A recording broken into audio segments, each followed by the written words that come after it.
నమస్కారం అందరికీ. నా పేరు శరణ్య. నేను మొదటిగా ఏం చెప్పాలనుకుంటున్నా అంటే నేను నిన్న అయినా కొట్లాట ఏదైతుందో నేను అప్పుడు క్యాంపస్లో లేను. ఆ వీడియోస్ నేను ఎప్పుడైతే మా ఇంట్లో ఉండి చూస్తున్నానో నాకు ఎలా అనిపించిందంటే యూనివర్సిటీ మేము ఈ పక్షులు ఏవైతున్నాయో పక్షులు జంతువులు అవన్నీ మాదే ఒక పార్ట్ అన్నట్టు మేము అనుకుండే. కానీ యూనివర్సిటీ ఇదంతా తీసేస్తున్నప్పుడు ఆ బుల్డోజర్స్ వచ్చినప్పుడు అరే మాకు ల్యాండ్ పోతుంది అన్నది ఒక సైడ్, ఇంకో సైడ్ అరే మనతోనున్న ఇవి మన పార్ట్ ఇప్పుడు అవన్నీ ఎట్ట వెళ్ళిపోతాయి అన్న ఒక క్వశ్చన్ రేజ్ అయిండే. అప్పుడు నాకు ఆ వీడియో ఎప్పుడైతే పికాక్స్ గురించి మార్నింగ్ సౌండ్ అది ఎప్పుడైతే మార్నింగ్ నైట్ ఇది అయిందంతా ఆ వీడియో నేను మార్నింగ్ చూసిన అప్పుడు అనిపించింది అరే అవి ఇంతగానం ఏడుస్తున్నాయి మనకి ఇంత మనసు కూడా లేకుండా పోతుంది అన్నట్టు.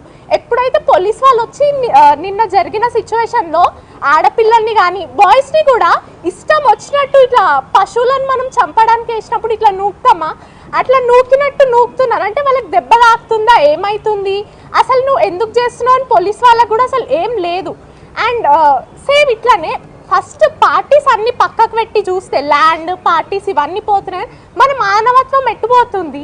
మనం ఏమవుతున్నాం అసలు ఇంత అవుతుంది ఏదన్నా అసలు పిల్లలకు కూడా పిల్లలు కాదు పెద్దలకు కూడా ఇంత అవుతుంది వాళ్ళు కొట్లాడుతున్నారు మనం ముందుకొచ్చి ఒకటి ఫార్వర్డ్ ఇద్దామన్నట్టు ఏం లేదు. ఎట్లా అంటే వాళ్ళు కొట్లాడుతున్నారు కదా చూద్దాం ఏమవుతుందో, వాళ్ళ పార్టీ చేస్తుంది మేము రాము అది వాళ్ళది, అట్లా కాకుండా మన లోపల మానవత్వం ఏమవుతుంది. ప్రొఫెసర్ సాయిబాబా ఉన్నారు, ఆయనది కూడా ఆయన కేసులో కూడా ఎంత అన్యాయం జరిగింది ఎవరన్నా అసలు అది ఎట్లా అందరికీ తెలుసు కానీ ఏం చేయలేకపోయినాం.